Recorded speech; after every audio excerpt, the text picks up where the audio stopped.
Interesting perspective. How often do we show you the Florida satellite loop, the visible satellite loop, and you see that? This also shows what we've been talking about all afternoon long is the spin back here and the center trying to get on top of that spin. So we're going to see a storm that I think has some potential of intensifying the next 12 hours or so as it parallels our state. And again, the problem simply really is the track. I mean, it kind of puts everything right over us.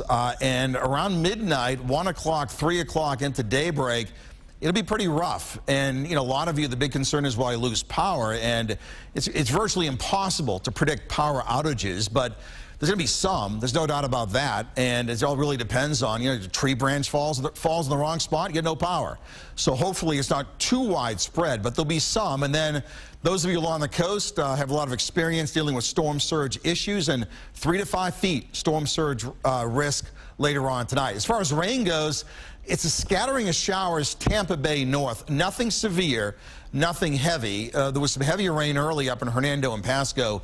That's moved offshore. The heavy rain in Pinellas has come to an end. And then we start heading south, and the rain becomes steady. So Highlands County, Hardee, DeSoto, Manatee, and Sarasota, we talk about steady areas of rain. Nothing too heavy yet, but the rainfall rates are increasing. Punta Gorda, Fort Myers, Lee County, Charlotte County, back to Sanibel and Captiva. And this rain is all going to kind of spread north and northwest and then gradually increase. And out here is the center of Elsa. 5 o'clock advisory, 25.8, 83 west, top winds of 70. It is predicted to become a hurricane at some point soon as it moves right off our coastline. And then it kind of puts us in that spot where around 2 o'clock in the morning, with the center just offshore, it'll be pretty rough around Tampa Bay. And then the storm continues to accelerate north and northeast. We stay with the warnings. In yellow, tropical storm. In red, we have hurricane warnings up. Wind gusts not too bad, but the strongest winds remain right around the center. Gust 41 Naples, 25 Sarasota, and 22 in St. Pete. As far as wind speeds go, we'll put this into motion.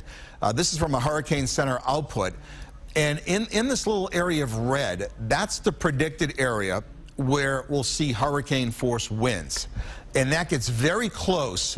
It really kisses the coast of Pinellas County.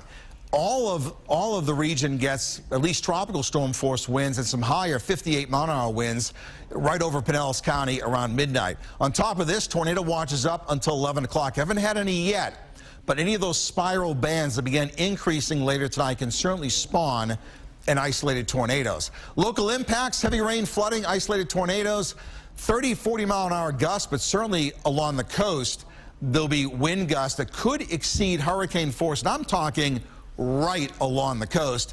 3 to 5 foot storm surge begins after midnight, and you know, that'll be really dependent on tides, at the time of the tides. So here's some local impacts. Around Tampa Bay south, gusts 70-mile-an-hour plus, but that's going to be along the coast. Heavy rain, isolated tornadoes.